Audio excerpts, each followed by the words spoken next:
Bem-vindos ao Liberais à Margem, depois do interregno que nos permitiu desintoxicar um bocadinho deste ambiente político e de umas semanas muito intensas de campanha, recomeçamos para falar da tomada de posse deste novo ambiente político que esta 16ª legislatura nos vai trazer pela frente, com novidades, dificuldades e outras coisas acabadas em atos. Mas prevê-se um mandato que não seja nada fácil e uma aritmética bastante desafiante na Assembleia da República. Lina, queres começar por onde? Eu acho que nós temos uma bela maneira de arrancar a segunda temporada dos Liberais à Margem com este novo governo e com todas as peripécias que têm havido agora com a tomada de posse do novo governo. Hoje, aliás, nós vimos finalmente a fotografia final com todo o governo e os secretários de Estado respectivos. O que é que achas deste novo governo? Bem, tem no seu conjunto alguns nomes que me parecem consensuais. Um nome que não sei se era totalmente esperado de estar no governo, mas já tinha estado no Executivo para escolher como secretário de Estado, por exemplo, Fernando Alexandre, que é uma pessoa que eu aprecio bastante e que, envolto aqui com aquela questão de não haver um Ministério da Educação e não haver um Ministério da Ciência e do Ensino Superior, mas efetivamente, depois quando olhamos para a Secretaria de Estado da Educação com um nome como o Alexandre Homem de Cristo, acho que nos deve deixar aqui respaldo, porque é alguém que tem trabalho académico produzido na área, tem opinião produzida na área, alguém a quem podemos concordar ou discordar de algumas das suas tomadas de decisão, mas é alguém que tem um histórico de posição sobre o tema. Sim, acho que é dos nomes mais consensuais ou mais esperados desse governo, sem dúvida era o Alexandre Homem Cristo. Depois, Joaquim Miranda Sarmento na pasta em que todos esperavam que estivesse, acho que era mais ou menos um cargo anunciado, digamos assim. Nitidamente era alguém que não estava confortável na posição de líder parlamentar, não é um parlamentar, não é alguém que tenha uma oratória de excelência ou uma capacidade de combatividade política por aí além, mas que efetivamente é alguém a quem reconhecem competência também, tanto profissional como académica, na área das finanças. Alguns nomes que suscitam alguma dúvida, no meu caso o Ministro da Justiça, não sei até que ponto terá reconhecimento alargado dos pares e dos stakeholders do sistema de justiça no país para, a partir daí, poder promover mudanças, mas era muito complicado e eu tiro o chapéu a qualquer uma das pessoas que aceitou o desafio de integrar o governo, porque efetivamente é um governo que vai ter um trabalho muito difícil e num ambiente político que não é fácil para para nenhum dos intervenientes. Como português, o que quero é que as coisas corram bem. Eu aproveitei agora também esta pausa entre os governos para tentar afastar um bocadinho daquilo que é a bolha mediática política que nós temos, porque foi uma espécie de um detox político que tive, e aproveitei também esse tempo para me aproximar um bocadinho daquilo que é a opinião pública normal, fora das pessoas que seguem com todo o detalhe tudo o que se passa na parte política. Fui conversando com algumas pessoas e eu acho muito engraçado depois que, quando voltei a inteirar-me naquilo que se passava nos mídia, nos programas de comentário político e nas notícias, a minha estupefação foi os temas que eram abordados em relação a este novo governo. Ponto número 1. A tal polémica entre o número de homens e de mulheres, quando nós temos um governo que claramente não tem uma paridade total, é verdade, mas tem uma representação forte feminina no governo. Depois, a questão dos nomes e dos boys, quando nós efetivamente conseguimos, especialmente na parte da Secretaria de Estado, temos inúmeros independentes que participam. Portanto, claro que eu acho que não é um governo 100% consensual e dificilmente até seria, mas eu acho que nesse aspecto o PSD tem estado de parabéns em primeiro ter conseguido, e como já várias pessoas referiram, ter conseguido manter aqui este sigilo, não é? E não andar a disparatar. E depois também pelo facto de ter conseguido puxar bons nomes, alguns se calhar não tão consensuais, Mas vamos ver o que é que vai sair daqui, porque dificilmente dava para arranjar só a nata da nata, ainda para mais na conjuntura atual. E nisto eu acho muito engraçado que uma das coisas, para além das que eu referi agora, aquilo que notei quando voltei aqui a esta parte mediática da política, foi de facto o logotipo. Porque até no LinkedIn, ou seja, em todas as redes sociais, até naquela que é a rede social profissional, isto é um dos tópicos mais falados, que é a questão de ter sido a primeira medida do novo governo. O que é que achas? Bem, eu gostava só de fazer aqui um pequeno parênteses relativamente ao tema que abordaste da paridade e da discussão relativamente à paridade. O que ofende, e acho que deve ofender, sobretudo aqui, o público feminino, é quando temos pessoas em cargos sem competência unicamente para cumprir paridade. Sim. Pronto. E isso aí é que acho que desvirtua e retira alguma qualidade à discussão da luta feminina pelo espaço do exercício de cargos. Gostava só de deixar isto à parte porque acho que é importante e acho que, sobretudo, muitas das mulheres que vemos representadas no atual governo são de grande qualidade e isso é que abre portas a uma representação feminina. Sim, estão lá não é por serem mulheres ou não, mas estão lá porque isso merecem. Agora, a polémica do logotipo. Para mim, parece que tinha sido uma das promessas de campanha a reverter a questão do logotipo. A promessa cumprida. Mas isto não interessa a ninguém. Isto não muda o país, não muda nada. É um fait divers da treta, desculpem-me a linguagem. E o que me preocupa relativamente ao logotipo nem é o logotipo. É que o logotipo deixou de ser acompanhado pelas palavras Governo Português e passou a ser acompanhado pelas palavras República Portuguesa. E essa mudança não foi feita. Essa é que era a mudança mais importante de fazer, porque o logotipo representa um dos órgãos de soberania da República, mas não é a República. O Governo não é a República. E neste ponto eu acho que era muito mais importante ter-se feito essa mudança do que propriamente a mudança de logotipo. Eu não sou propriamente um designer ou alguém com uma grande dimensão de análise estética, não sou um esteta, nitidamente. É-me totalmente indiferente se o logotipo é mais para a esquerda, mais para a direita. Isto não muda a vida de ninguém, não deixa impostos, não mete médicos nos centros de saúde, não coloca a economia a crescer. Não, para mim é um não tema. Então deviam ter revertido ou deviam ter ignorado o assunto porque é um assunto que não resolve nada? A partir do momento em que meteram em campanha, tinham que o fazer. Ponto. Acho eu, não, pelo menos sou eu que acho que se tivesse feito aquela promessa em campanha, no dia 1 tentaria, com toda a certeza, fazer cumprir aquilo que tinha prometido. Outra questão é depois gastar quase a totalidade ou uma grande parte daquilo que foi uma conferência de imprensa a seguir um Conselho de Ministros para falar de um logotipo. Sem dúvida. Pronto, é alimentar o não tema durante demasiado tempo, mas é o que é. E relativamente a uma outra discussão que tem sido muito tida ainda antes da tomada de posse e que está agora a ser mantida no espaço mediático, a questão do excedente orçamental. Fala-se do excedente orçamental como se fosse uma espécie de pote de moedas de ouro no final do arco-íris. Nós estamos a falar de cerca de 1 ponto qualquer coisa por cento do PIB e cerca de 3% não chega, não andará por aí, do Orçamento de Estado. Não é... Qualquer um de nós pensa que de repente tem um aumento da sua capacidade financeira líquida de 3%. Não nos permite comprar um Ferrari. Exatamente. São 3%, ok.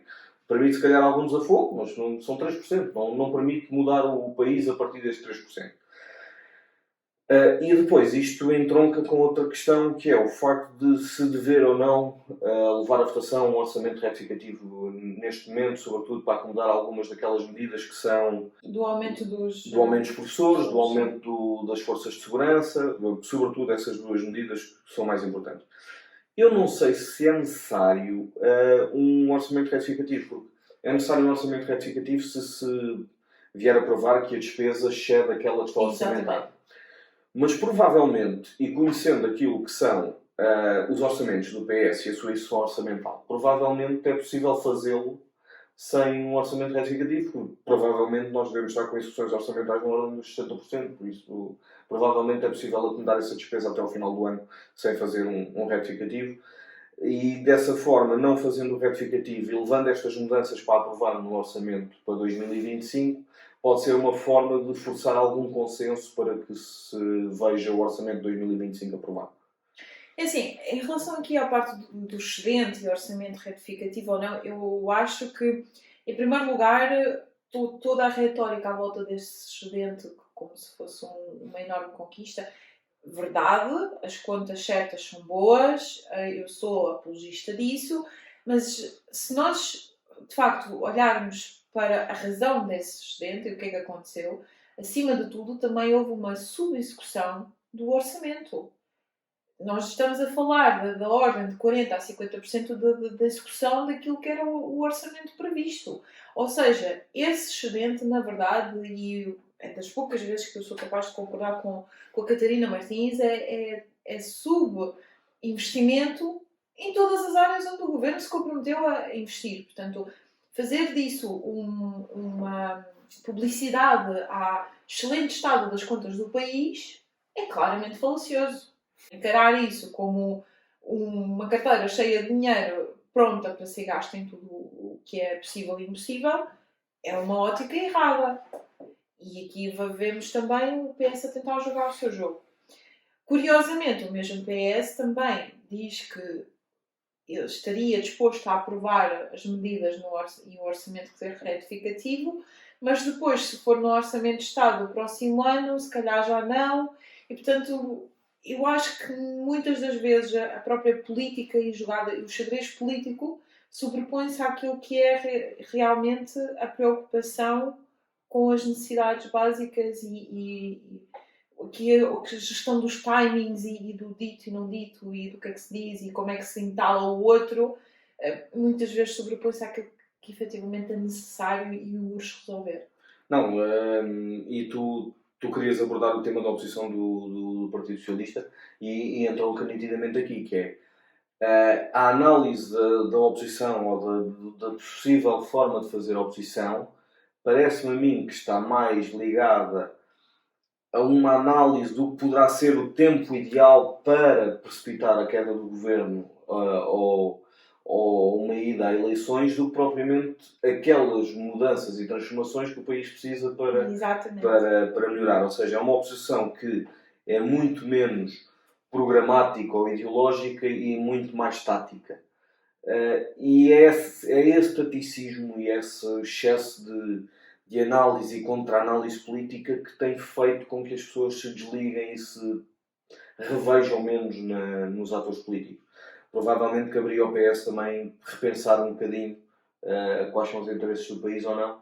E quem diz o PS diz o Chega, porque está na mesma onda, nitidamente, de análise de conjuntura daquilo que poderá ser ou não o momento certo para cavalgar o que quer que seja. Para mim, quase todos os partidos neste momento, à exceção de algumas poucas exceções para o seu pleonasmo, estão a fazer exatamente isso. Estão a encarar toda esta conjuntura frágil do governo atual como uma possibilidade de uma jogada política de ir ganhar, conquistar votos ou tentar demarcar-se ou tentar serem mais vocais em relação a alguma coisa.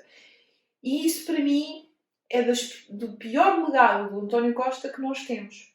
Porque eu acho que aquilo que o António Costa, o seu habituem-se, habitua-nos de facto a uma coisa que ou se tem uma maioria absoluta e não se conversa com ninguém, ou não se governa. Porque está-se constantemente entre a espada e a parede e todo o princípio da democracia, de negociação, de diálogo, parece que não é tido em conta. Parece que já não é uma maneira de fazer política.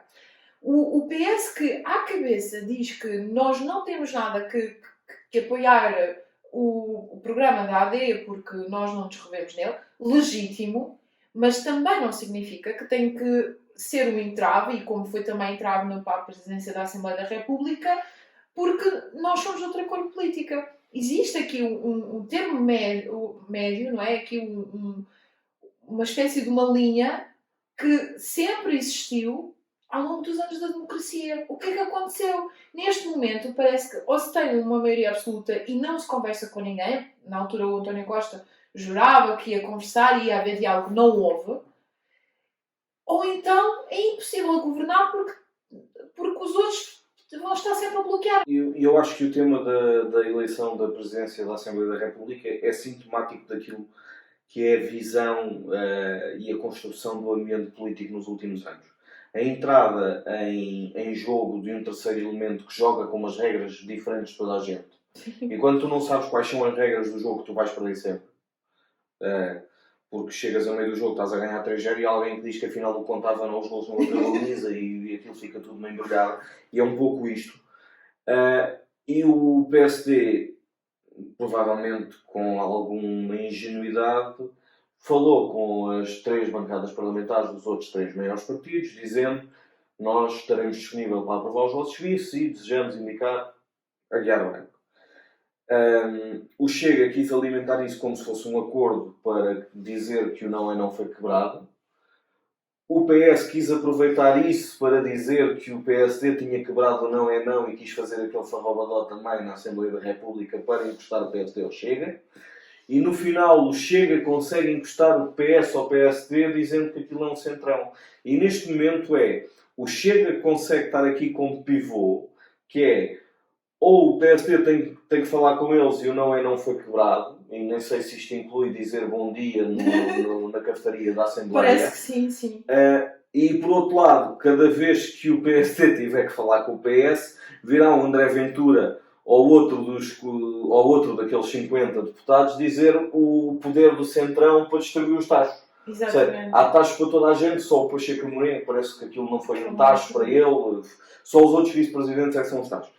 E neste momento é de uma grande irresponsabilidade política não haver, da parte de todos os outros partidos moderados e integrados no sistema, e que se querem integrar no sistema, terem a capacidade entre eles criarem pontes e tornarem pelo menos o país governável durante algum tempo. Porque eu acho que os portugueses estão cansados de estarem em sistemáticas eleições, estão cansados deste laticínio político.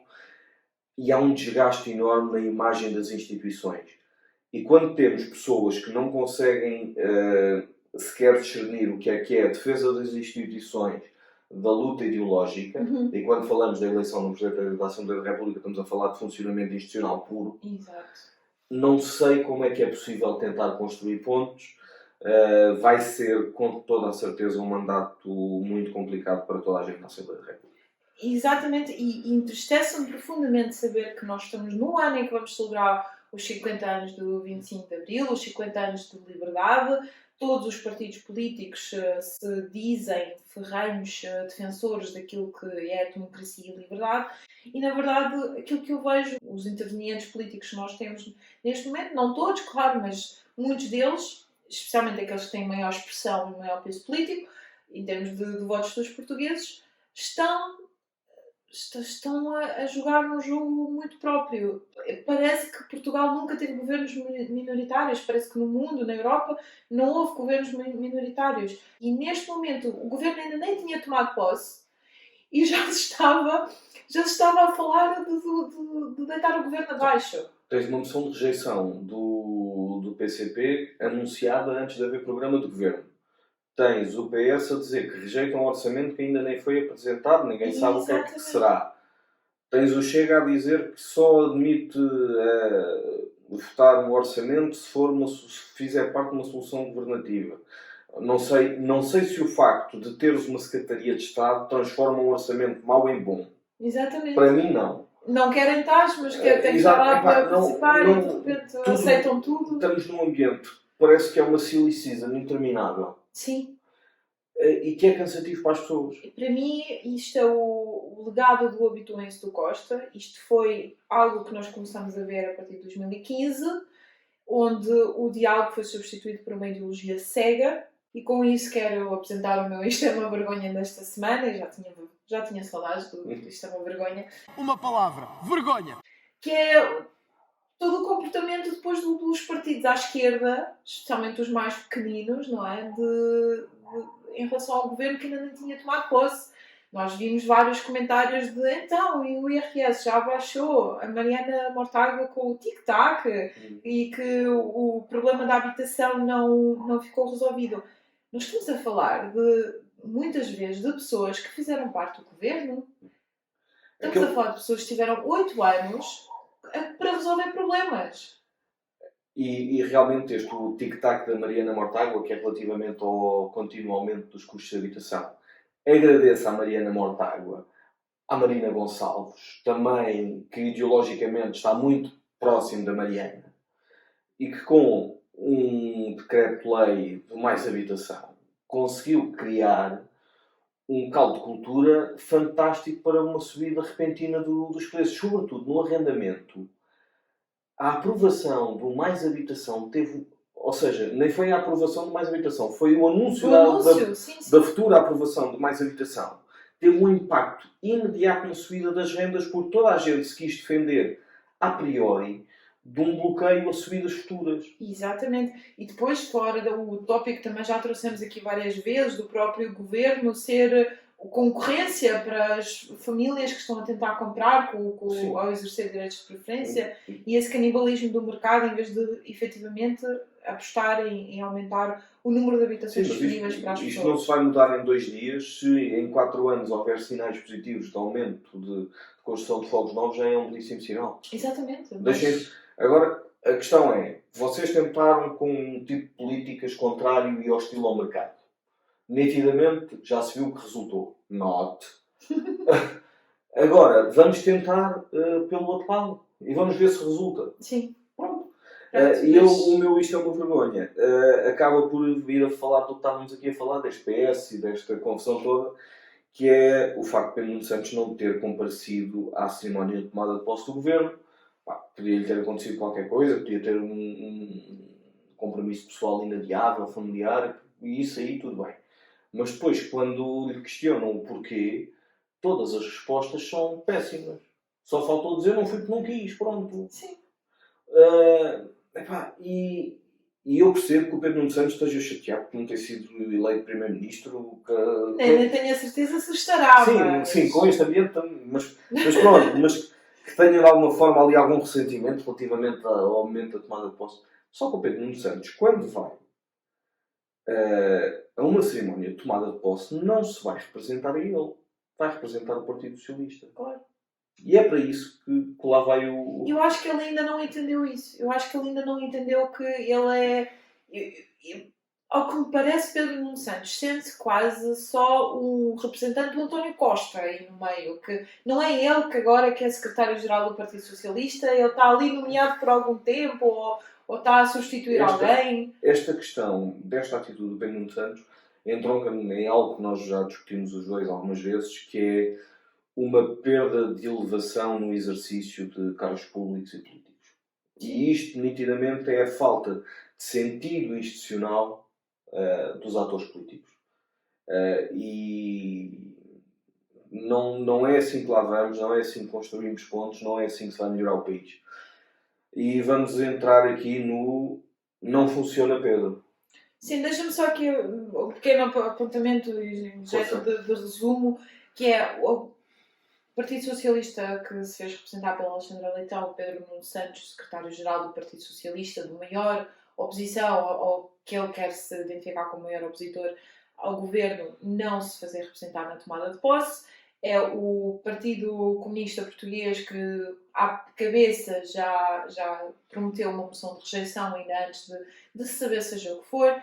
É o contínuo discurso da Mariana Mortágua de que queremos derrubar a direita, e parece que se tiver a direita no governo já não é democracia, já não é válido, é tudo para botar abaixo. Volto a dizer que isto é o legado do António Costa, e as pessoas que se lembrem que a democracia é assim que funciona. A maior parte dos portugueses, está bem que não foi uma vitória expressiva, mas a maior parte dos portugueses votou na direita. E eu acho que cabe bem e fica bem aos partidos de esquerda levarem uma vida normal de respeito institucional, de se fazerem representar-nos. Ninguém os vai obrigar a subscrever o programa da AD na tomada de posse. lá por eles lá estarem, não significa que têm que ser meus amigos, mas faz parte do respeito institucional, faz parte da democracia. Saber estar. Portanto, estar a falar como se a direita estar no governo é quase um crime, não pode ser. E as pessoas que não se esqueçam o que custou ganhar essa democracia e que não estejam agora a espezinhar essa democracia. O respeito democrático demonstra-se muito, de forma, com uma elevação muito maior quando se perdem eleições. Exatamente. E é essa falta de elevação dos atores políticos que não o permite fazer. Sim. Então, e no Não Funciona Pedro, o que é que nos traz hoje? Ora, o plano de vacinação, que efetivamente parece que nos faltam vacinas da BCG, tétanos, tosse convulsas, parece que há falta de vacinas nas UAS todas. Falta? Falta mesmo? Falta mesmo. Acho que sobretudo no centro-norte do país. Vi ontem uma entrevista com o bastonário da Ordem dos Enfermeiros e com 2 especialistas da área de pediatria muito preocupados com este tema. Eu pergunto isso porque, entretanto, já se lançou um outro spin, de que afinal foram as OLS que não encomendaram aquilo a tempo. Exatamente. Foram os LS que não encomendaram a tempo. E porquê? Esta é que é a parte interessante. Que isto, Esta é que é andar aqui o certo da questão. na espuma dos dias. Como diria Agora, o vamos. Paulo. Efetivamente, as ULS não fizeram a encomenda porque as ULS iam ser extinguidas no final de 2024 com a entrada em funções da nova direção executiva do SNS. Que caberia à direção executiva do SNS fazer a compra das vacinas. Como houve aqui um gap temporal, estes não encomendaram porque iam deixar de estar em plenos poderes no final de 2024. Os outros entraram em funções no início de 2024, mas efetivamente não a tempo de fazer a encomenda atempadamente. Então criou-se aqui um gap temporal em que estes não encomendaram porque já não tinham que o fazer, mas estes não encomendaram porque ainda não o conseguiam fazer. Sim. E basicamente isto é o Partido Socialista a mexer na máquina do Estado. Que é, perante uma crise descomunal, disse, vamos criar uma direção executiva do SNS. Estamos todos recordados do processo. Depois criou-se uma direção executiva sem documentação legal que a suportasse. Depois sem tomada de posse efetiva. E, ou seja, para responder a uma crise, a parecer que estamos a fazer alguma coisa muito rápido, não se acautelou o que se devia ter feito antes.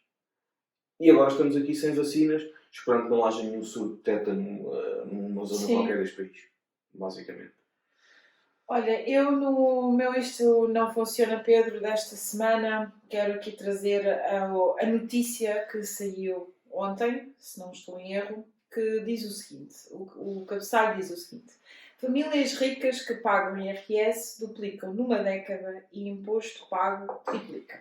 O que é que acontece? Qual é o meu problema? Aqui há duas camadas de problemática que eu vejo nessa notícia. Quem paga IRS já é rico. Exatamente. Porque depois o texto a seguir diz que família, ou pessoas que ganham até 1000 euros brutos começam a pagar IRS e então o número aumenta e, portanto, o imposto pago triplica. Nós estamos a falar de pessoas que ganham 1000 euros brutos e que são consideradas ricas neste país. E nem o jornalista, nem o jornal, ninguém acha estranho. As pessoas leem este cabeçalho e pensam, lá está tudo outra vez aí para os ricos. Um país que considera uma pessoa que ganha até 1000 euros brutos, com o nível de preços que nós temos, com o nível de dificuldades que nós temos, eu acho que não deve... e até com a quantidade de impostos que este salário já começa a pagar. 1000 euros brutos devem ser, já com subsídio de refeição ou valores normais, cerca de 900 e qualquer coisa euros líquidos. Pronto, já entram na classe dos ricos neste país. Isto é a prova de que o modelo financeiro que nos foi apresentado nos últimos 8 anos não resulta. Sim. E depois há uma discussão muito engraçada relativamente às taxas de IRS desta Europa fora. Quando me dizem a taxa marginal do último escalão é igual em Portugal e na Alemanha. E eu, é lá! Fui ver! Fui ver, com algum cuidado. A grande diferença é que cá é a partir dos 80 mil euros e lá é a partir dos 200 e... Exatamente. É quase a mesma coisa. Exatamente. Mas o que é que se há de esperar quando 1000 euros já és considerado rico? Eu acho que é lamentável. Obviamente aqui a questão de que cada vez pagamos mais imposto. Isso é um ponto lamentável. Porque se isso se revertesse depois em serviços... Mesmo revertendo em serviço, eu tenho sempre algumas dúvidas relativamente a esses modelos. Certíssimo. Porque muitas vezes o que acontece é que tu fazes a coleta fiscal na ótica de dar uma bicicleta a toda a gente, mesmo que o tipo não tenha pernas para poder pedalar e o que ele Sem precisasse dúvida. fosse outra coisa qualquer, numa cadeira de roda. Sem dúvida. O Estado que sirva de pai e garanta tudo não Agora- é algo que eu acredito. Mas Mas ainda assim, era um mal seria um menos. mal menor. Sim. Seria um mal menor. Agora, nós estarmos aqui com uma notícia que no cabeçalho fala de famílias ricas que duplicam, quando nós depois a seguir, logo na frase a seguir, fala em 1000 euros brutos, é gritante. É um contrassenso. E com isto, damos por terminado o nosso primeiro episódio da segunda temporada, com o novo governo. Vamos ver o que é que vem aí. Estes ricos liberais... Já sou considerada rica. Exatamente. Estes ricos liberais estarão de volta dentro de 2 semanas. Eu tenho que ligar à mãe e dizer que sou rica, afinal. Ela não sabia. E epá, esperando que o país esteja um pouco menos crispado, mas com pouca esperança nisso, sou sincero. Sim, eu acho que se não tivéssemos razões para fazer o Liberais à Margem seria uma boa notícia, mas acho que ainda não há de ser agora. Bem, até daqui a 2 semanas. Obrigada!